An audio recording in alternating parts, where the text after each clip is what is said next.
Hey! Sorry, I just got the notification that I've actually gone live. But hi, how are you? I hope you're great. Okay, so this is my first ever stream. Kind of scary. What I'm going to do today, I have exams, basically. I know the room behind me is a mess. We're going to ignore it because I'm revising and there's books on my bed. So we're just going to ignore everything. We're also going to ignore the really weird balloon behind me. Just ignore it. I turned 18 a few weeks ago.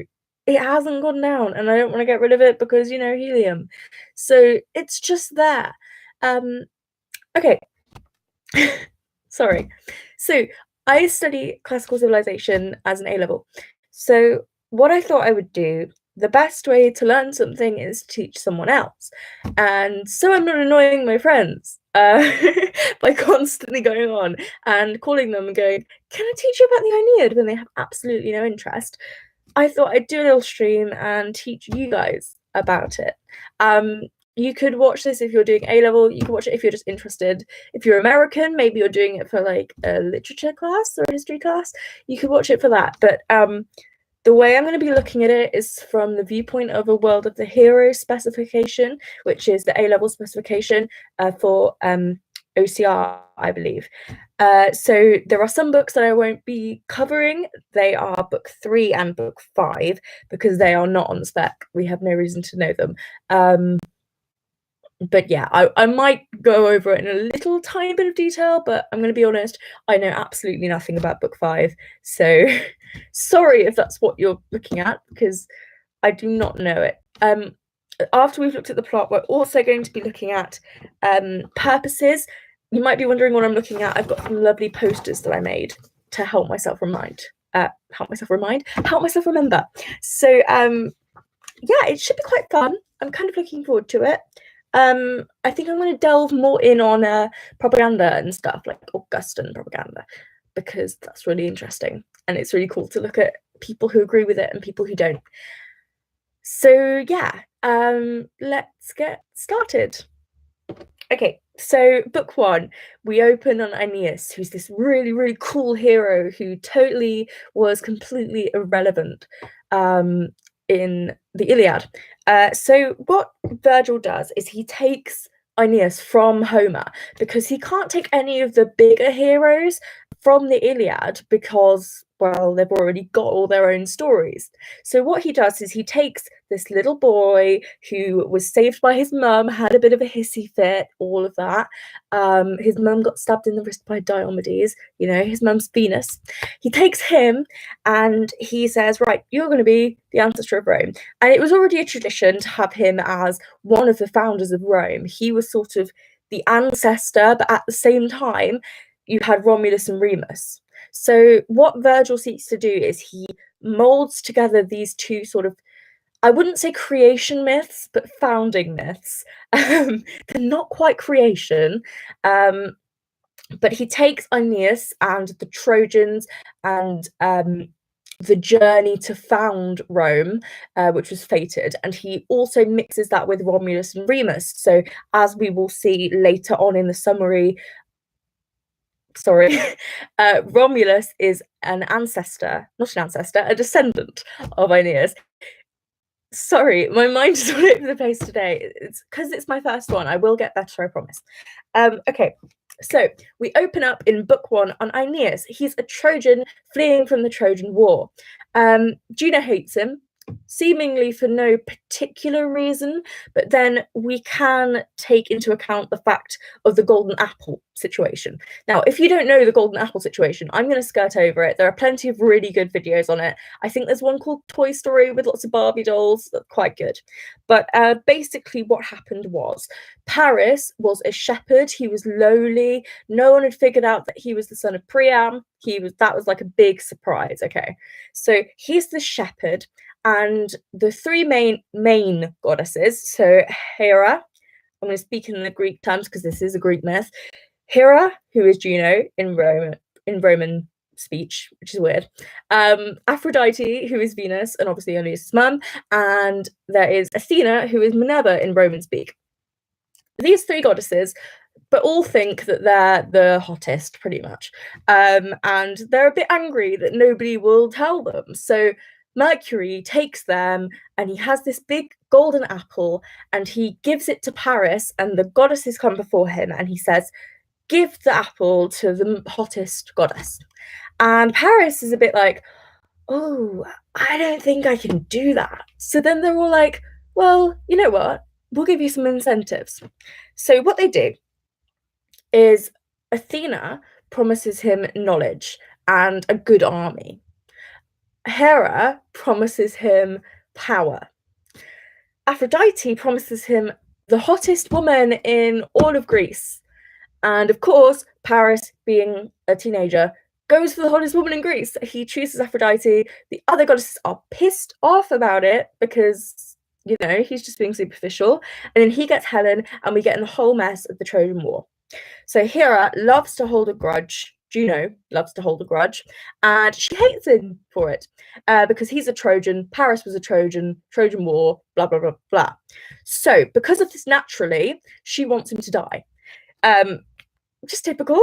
So she offers a sexy nymph wife to Aeolus. So she goes to Aeolus, who is king of the winds. You'll remember him from the Odyssey if you've read it. And he basically says, she basically says, I will give you a really, really sexy nymph wife if you start a storm. And Aeolus is like, well, I would love a wife, don't get me wrong, but no, I'm all right. I'll do it anyway, though, because, you know, I like you. So he brings up a storm. The Trojan fleet gets sort of shipwrecked, and they end up in Carthage. Now, they've lost half of the men at this point. So Aeneas has about half of his crew, his best mate, Achates, and he's a bit upset about it. So we've had this sort of odyssey and shipwreck, and they get to Carthage, which is a bit ominous because, oh, Carthage is an enemy, historically. And Aeneas gets a moment, so he has a little moment where he goes and stands on a cliff and he looks out over the sea, and Achates is with him, and he goes, where are all my friends, pretty much. He's a very lonely man, Aeneas. I mean, he's a very solitary figure, but he's a bit upset. So he's looking over this thing, and then he looks down and he sees these stags, and he thinks, I'm going to shoot them. Probably because he's hungry. I'm gonna be nice to him for that, because he's probably pretty hungry. I mean, he hasn't really eaten. He's been traveling for days. He's been running from war. Like, I don't think they've probably really had time to get much food. But yeah, so he shoots enough for his men. They have a bit of a feast, and then Achates and him go and have a look around. So they decide, right, we'll go see if the people who are here are friendly. So him and Achates go out. Venus comes to them in disguise. She covers them in like a mist so they won't get attacked by the Carthaginians. And Venus has a bit of a chat with him, and Aeneas has a bit of a whine, and he's like, why can't you just be my normal mum? Like, why can't we have a normal relationship? Why do you always have to be so weird all the time? I can't even hug you. And she just sort of goes, it's kind of a weird relationship. But then they see Carthage, okay? And Aeneas is like, wow, this is good. Okay, he's amazed by this place because it's a city and he wants to build a city. So he's pretty amazed by this like gigantic city that's just coming up. We have a lovely little bee simile, which is typical of Virgil to describe the Carthaginians working. There's a lot of like high citadels, and it's a bit reminiscent of how Rome would look like in a modern day to Virgil's audience. So maybe that's a little hint here, a little foreshadowing. So Venus goes to Jupiter, meanwhile, and she has a bit of a hissy fit about how her darling little boy is getting nothing that he wants. He's having a really hard time. And Jupiter doesn't really say much. He mostly just says, well, it's fated, he'll find this place. I give him empire without end. Propaganda much. And he'll be fine. Don't worry about it. So there's like, oh, Carthage is great.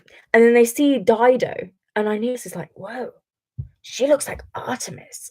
I mean, Diana, sorry, I'm stuck in the Greek point of view. But whoa, she looks like Diana.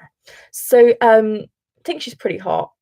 And the mist goes, and he sees his friends who he thought he'd lost in the shipwreck go up to Dido and ask for Xenia, which Xenia is like household stuff. It's more Greek, but it's still in here, obviously, because they are Greek. Well, they're not Greek, they're Trojans, but you know what I mean. So they meet. He's reunited with the men. It's very emotional. There's a little ekphrasis where he sees himself on this tapestry in Rome, in Carthage, and he's like, "I'm so famous," and he has a bit of a cry because the Trojan War was terrible. Venus then turns Cupid into Ascanius. So she disguises her son as Aeneas' son, her grandson, and sends him down to make Dido fall in love with Aeneas because she doesn't want Aeneas to get beaten up by Dido's men, So Dido falls in love and she's like, "Hey, tell me about your life." And Aeneas is like, "Okay." So then we get a massive ripoff of the Odyssey, which is basically a flashback. But before the massive ripoff, we get the fall of Troy. So Sinon, who is a Greek, is found outside the limits of Troy with a Trojan horse, and he's a Greek, as I've just said. Sorry, he's a Greek, and he has this Trojan horse, and he convinces them to take it in. He says, "If you don't take this horse in, Minerva will be really pissed with you, and you'll be cursed," or something to that effect. So they're like, "Oh yeah, we'll take the horse in. It's pretty big and like this weird noise is coming from inside, but we'll take it in." And Laocoon tries to stop it. He's like, "No, no, because they could just be in there. Like, don't be stupid. They're still our enemies." And he's killed by weird water serpents along with his sons. So, gods interfering, Troy has to fall, blah blah blah. It's sort of then all goes to shit. So Aeneas wakes up and he's had this little dream of Hector. Hector was the hero, the anti-hero of the Iliad, who killed Patroclus and was then killed by Achilles and dragged around in a chariot. You probably know it. If you're doing the Aeneid, you probably have like a basic working knowledge of the Iliad. But so Aeneas sees this. Hector's like, don't stay in Troy, leave. If any right hand could have saved Troy, it would have been mine. Aeneas doesn't listen, and he goes to fight in Greek armor, which is a bit dumb. And then he gets told like a premonition from Venus telling him to get out. So Venus gives him like this vision of Troy fallen, and she's like, "You should get out." But he doesn't really listen. His men throw themselves off roofs because they're like, "Oh, well, we've lost, so we'll just commit suicide," which is it's pretty Roman of them, actually. So maybe that's what Virgil's trying to hint at. He sees Helen when he's going home. He wants to kill her. Venus stops him. She's like, "Oh, it's not her fault." So he does stop. And then he gets home, and his dad, Anchises, refuses to leave Troy because it's his home. He doesn't want to go, blah, blah, blah, blah, blah. It's a bit like a really dramatic episode of EastEnders because Aeneas is then like, "Oh, well, if you won't leave, then I'll go fight and die for my country." And then Creusa, his wife, is like, "Don't leave our son behind. Don't leave Ascanius. What will Ascanius do without you?" And it's very dramatic. And then Ascanius' hair catches fire.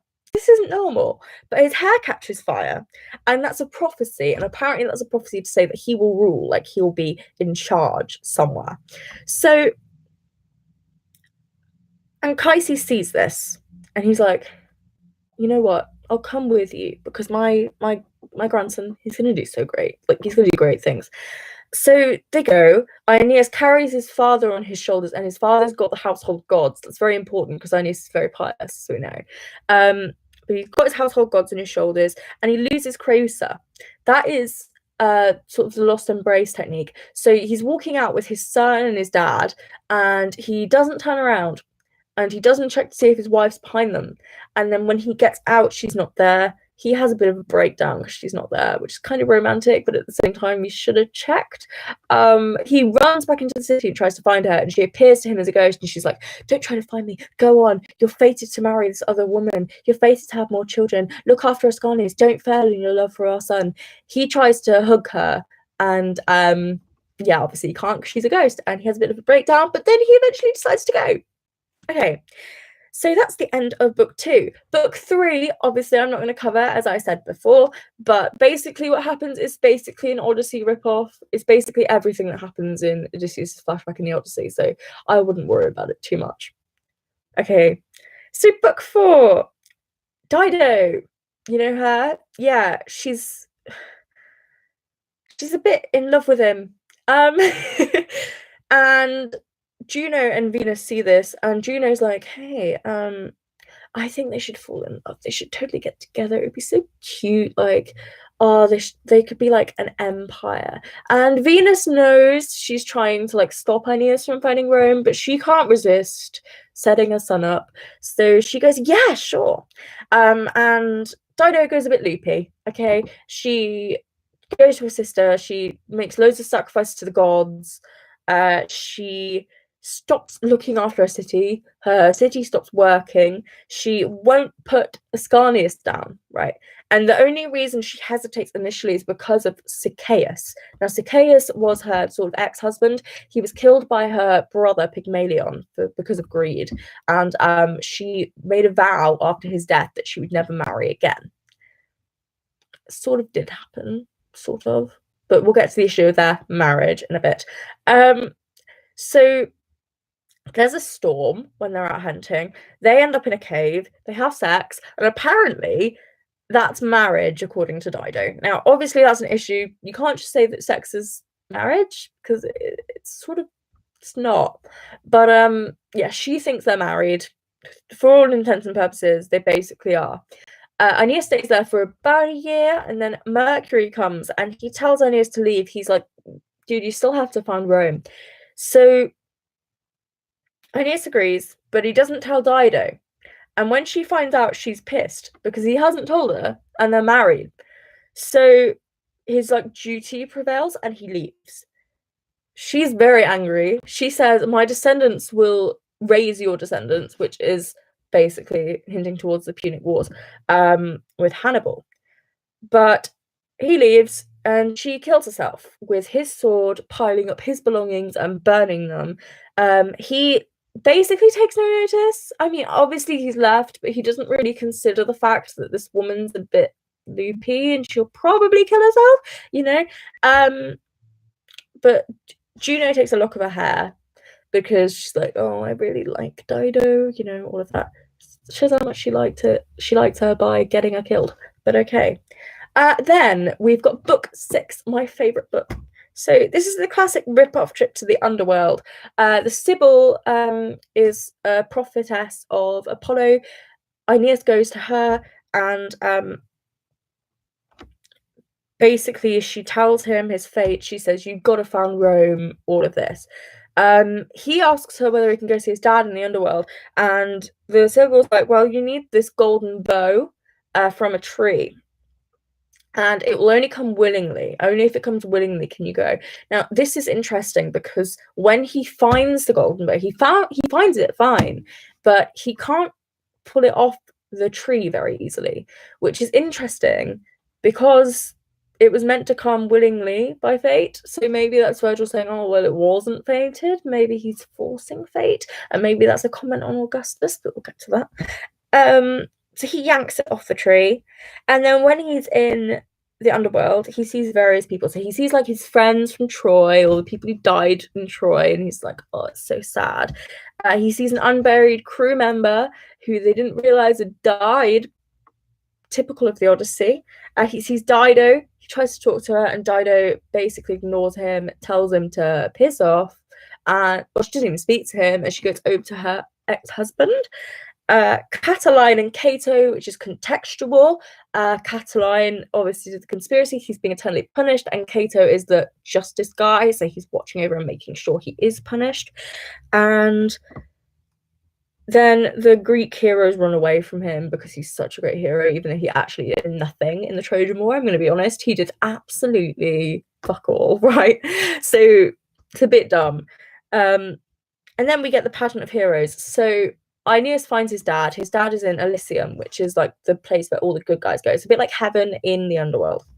So he goes there, sees the pageant of heroes, and these include people like Romulus, Augustus straight after. So it's like showing, look how great Augustus is. He's like Romulus.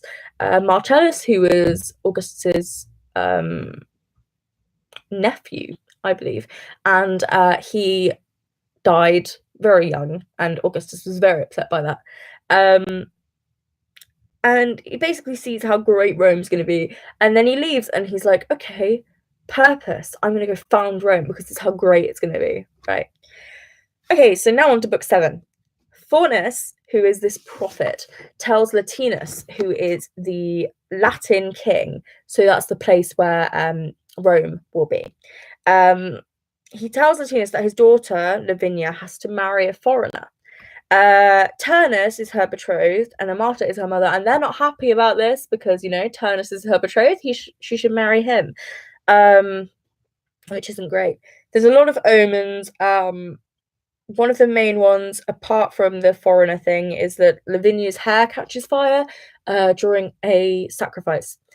And her hair catching fire is apparently a symbol that her fame will be great and that her future will be bright. But it will cause lots of death, which it does. So, yeah. So they eat their tables. Now, this is a reference to a prophecy made in book 3 by a Fury, where she said that they would not find where they were meant to go until they were eating their tables. Now, their tables is basically bread with fruit on top. So they ate the fruit, they were still hungry, so they started eating the bread, and Ascanius goes, we're eating our tables, and Aeneas is like, shit, we are. So he has this big feast, he has lots of stuff, and lots of sacrifices, and then he sends emissaries to Latinus. He doesn't go himself, that's a bit dodgy, but he does send people. At least I mean, the problem that I have with this part is that he just immediately starts building his city, right? He starts building his city and then sends emissaries. Like, you can't just build your city on someone else's country without asking, you know? But anyway, Latinus offers Lavinia's hand in marriage because obviously Aeneas is a foreigner, and Aeneas accepts. So Juno sends Alecto, who is a Fury, who's awful, to piss off Turnus and Amata further. Amata goes Bacchic, which is like obviously Bacchic rituals. If you don't know what they are, I'm not going to go into them. Look them up. They're quite interesting. Or read Euripides' Bacchae or John Tart's Secret History. They're very good. But Juno sends Alecto to piss them off. Amata goes Bacchic, while Turnus rouses the men to war. So originally Alecto goes and she's disguised as an old woman and she's like, oh, well, you know, like, life's a bit crap, isn't it? And he's like, well, I'm not going to go to war about it. And then she turns into her fury, throws a torch into his heart, and he loses it. Okay. So this is continued. This war is continued when Ascanius shoots this girl's favorite stag through fate. So he's fated to do this. The armies then rise up against each other. So this stag's like a little pet. Ascanius shoots it by accident. Not by accident, but his arrow is guided by fate. And it's a bit of a nightmare. Latinus refuses to take part in the war and he withdraws. So yeah, kind of sad. He didn't want this war. So then, book 8. I know this book ridiculously well because I'm also doing it for Latin A level. But yeah, I will not go into as much detail because it's been 25 minutes and I've got through half the book. And I still want to do purposes. So, okay, so book 8, we have a prophecy of a pig with 30 piglets. That pig is going to appear to Aeneas when it will be the future site of Rome again. So Latium, which is where Latinus is where Aeneas will found his city. Arcadia, which is where he's going now, is where Alba Longa is, where the actual site of Rome will be found. It's a bit weird, and it will be founded by Ascanius, not by Aeneas. So, you know, it doesn't really make any sense. Aeneas meets Evander and Pallas. So Evander is the Arcadian king. Pallas is his son. Pallas is my favourite person on earth, and I love him. Not as much as I love Patroclus, but I love Pallas. Probably because they're very similar. But so they're doing the sacrifice to Hercules, which still happens in contemporary Rome. So it's all aetiology, blah, blah, blah, blah. Pallas, like, everyone panics because they see these random ships. Pallas doesn't. He runs over. He's like, what are you doing here? Aeneas is like, oh, I'm Trojan. I'm an ally. And he's like, oh, come on then. Come talk to my dad. Aeneas bigs up Evander. He's like, oh, we're related by, like, through Atlas, the Titan. And Evander's like, oh, I remember your dad. Yeah, your dad came to see me. I remember your dad. Oh my gosh, your dad was so great. Okay, I'll be your ally. But meanwhile, come join us in this little sacrifice. So then he tells the story of Hercules and Pacus. So Hercules was coming through Arcadia, and there was this monster called Cacus. And he was Vulcan's son, and he stole some of Hercules' cows. So this was after he'd slaughtered Geryon and got his cows. So he he takes a couple of cows. Hercules finds out because one of the cows moves in the cave. Hercules breaks open the cave, throttles Cacus to death, drags him out, and then that's a whole thing of civilized anger over uncivilized anger. Like, it's like uncivilized furor, all of that. So that's like a distinction between the difference. We can also link this to Augustus, because Augustus civilized Rome from after the civil wars and all of that, and he also linked himself to Hercules in his propaganda. So then they talk about how awful Mezentius is. Mezentius is basically this king who is an asshole. He's really horrible. He ties living people to dead people. It's not great. And then there's a whole load of aetiology about, oh, look how great this is. Look how much it's like contemporary Rome. Oh, it's amazing. And then Evander sends Pallas with Aeneas to go to war. And Evander basically says, I would rather die now if you're not going to come home. And then after he said that, he faints. Foreshadowing? Yes. So then we get to book 9. Okay. Juno sends Iris down. Iris is the goddess of rainbows, to tell Turnus that Aeneas has left his camp. So Turnus takes the advantage and he goes and burns their ships. But Cybele, who is Gaia, if you like Greek mythology more, she basically asked Jupiter to bless them, and so when he burns them, they're turned into nymphs. But Turnus doesn't care, right? He's still burnt them. They still have no ships. So Nisus and Euryalus, who are a couple, no matter what critics say, David West in his translation and Virgil in his original Latin are very clear that they are a couple. Orestes and Eromenos type thing, sort of Achilles and Patroclus. So yeah, if anyone, even a teacher, tries to tell you that they are not a couple, they are, okay? Like, they really, really are. I promise you. Like, it's explicitly said that they love each other. Also, they die for each other. Yeah. Anyway, so Nisus and Euryalus offer to go out to Ascanius. They kill a load of Latins, but they're both killed by troops themselves, because Euryalus takes this Latin helmet and the Latins see it gleaming in the forest. Euryalus is captured, about to be killed. Nisus gives himself up. And he's like, oh, please don't kill him. They kill him anyway, and then Nisus goes and kills the person who killed Euryalus and then is killed himself. Always fun. Then the Latins attack. Turnus infiltrates the Trojan sort of tower, burns it to the ground. Well, not burns it, sorry. Starts attacking people from the inside, but then eventually escapes when he's overwhelmed. He jumps into the Tiber. It's a bit strange. But anyway, so then we move on to book 10. So Jupiter yells at the gods for starting a war, as you do. And then he's basically told, well, it had to happen. And then he says, well, I'm the same Jupiter, all man. I don't care. I'm not going to have any favourites. Aeneas' ships turn into nymphs. These ships that were burnt, they turn up, they tell Aeneas, oh, you need to do all this stuff, blah, blah, blah. Oh, this war's going to be terrible. Oh, you're going to see loads of Rutulians die tomorrow. He rouses his men. Tarchon's men drown. Tarchon is his ally. He's allied with him just recently. He's an Etruscan, sorry, not an Etrurian. And then Pallas is on the field. Okay, he kills a lot of men, especially young people. As Slaughter, so he kills some twins, Larides and Thymber, which is very sad, because they're described as a pleasing source of error to their parents, which is very sad. It kills a lot of young people. Then Pallas is killed by Turnus, and he takes his belt, which is a bad thing that will come back on him in book 12. Aeneas, in his rage, commits a human sacrifice, which is kind of disgusting, but Virgil just goes over it really quickly.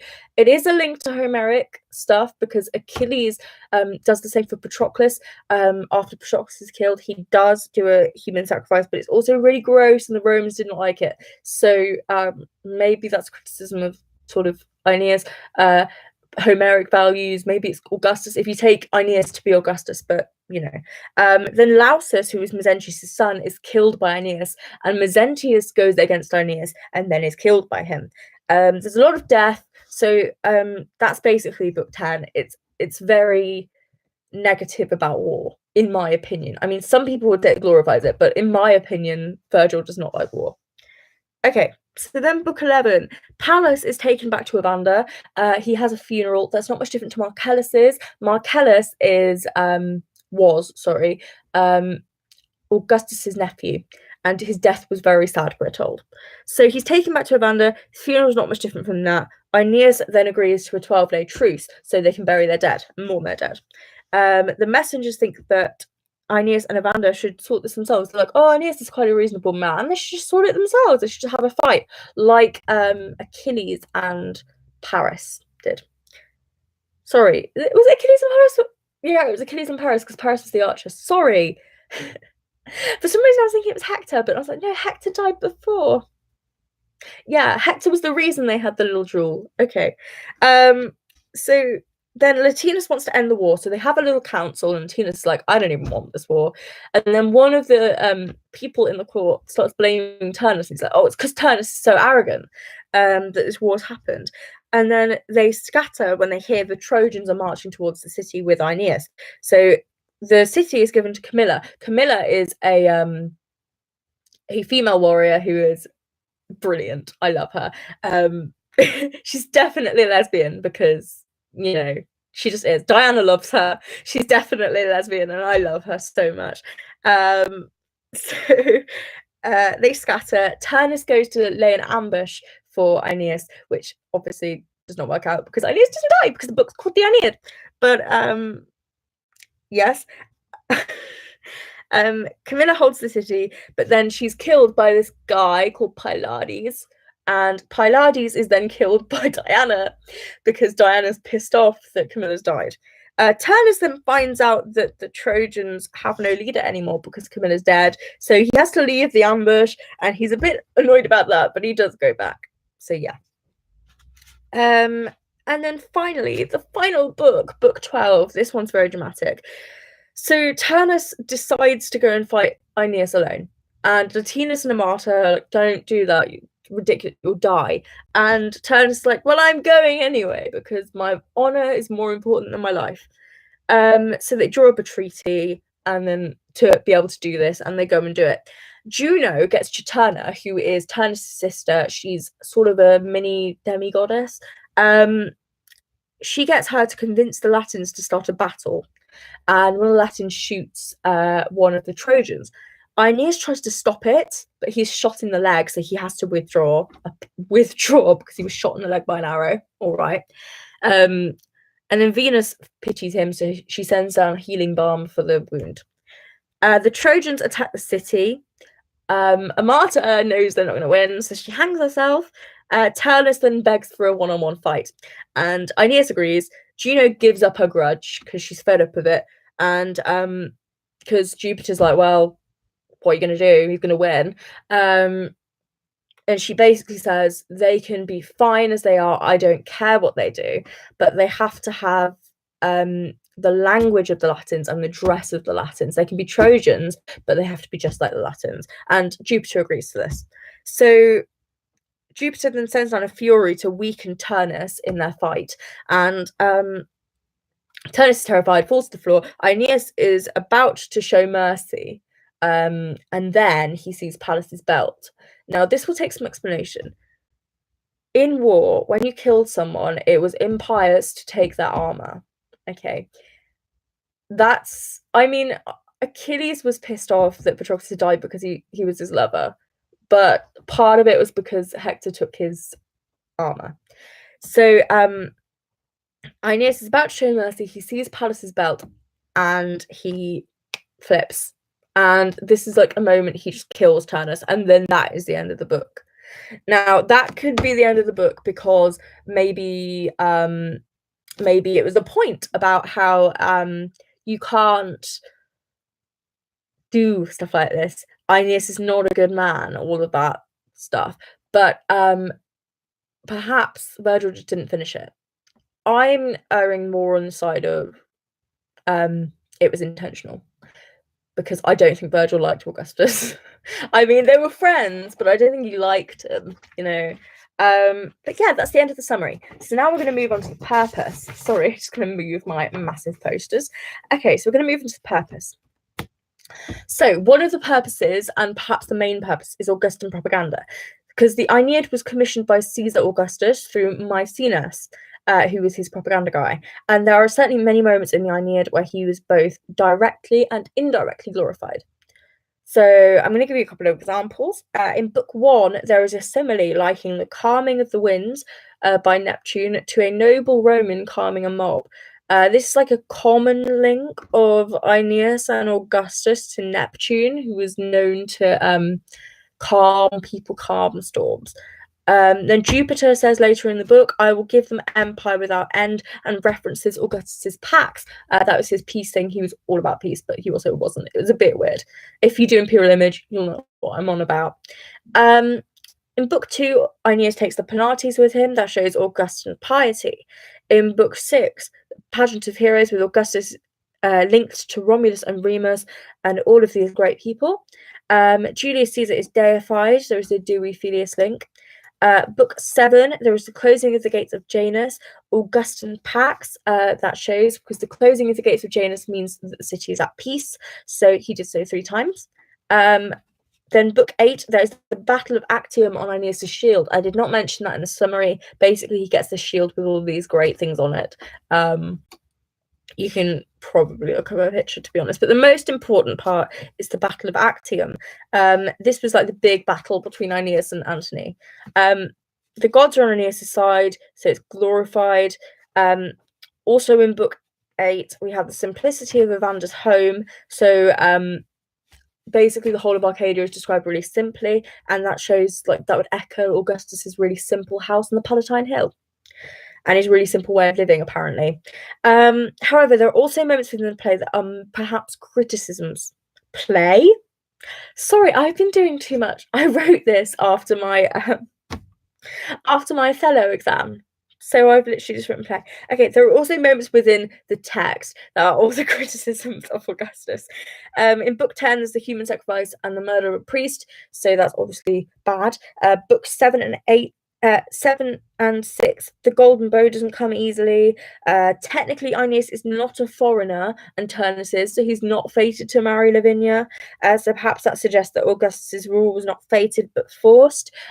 Also, brutal murders, so Turnus in book 12, Lausus in book 10, all of that.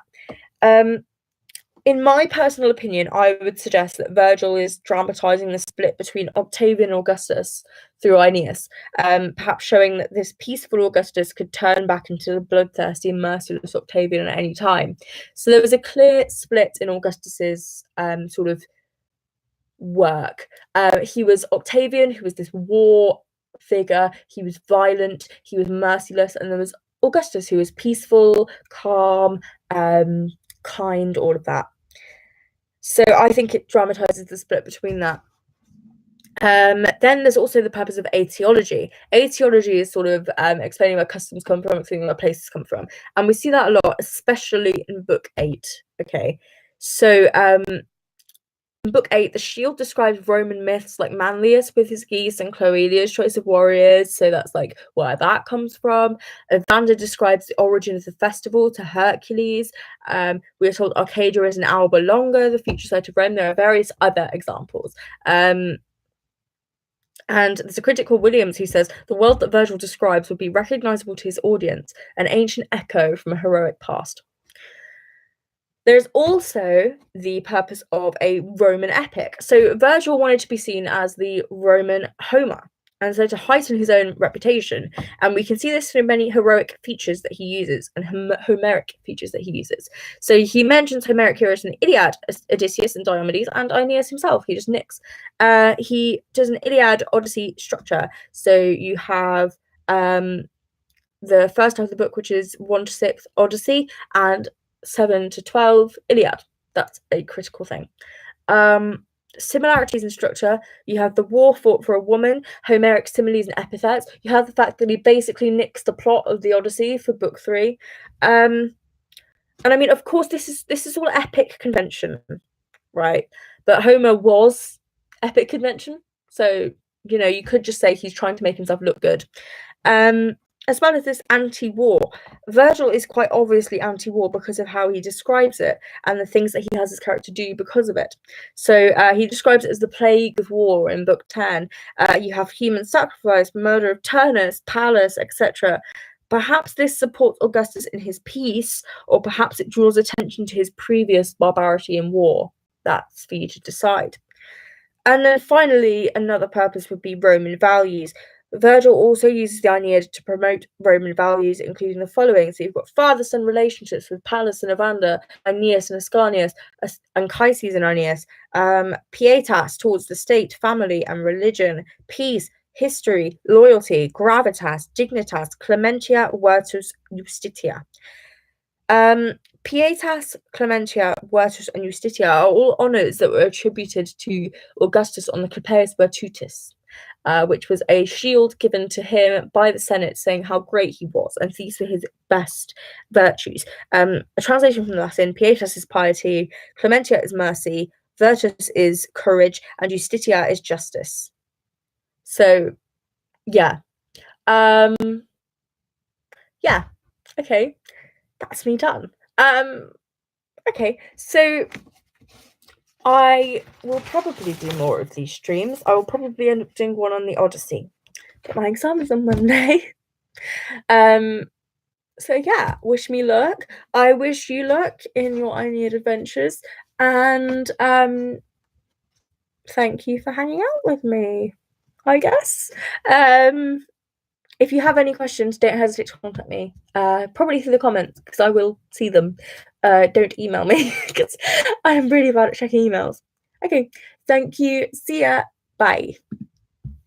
Oh, I didn't realise that you had to press the button. I look like a prat. Okay. Thank you. See you.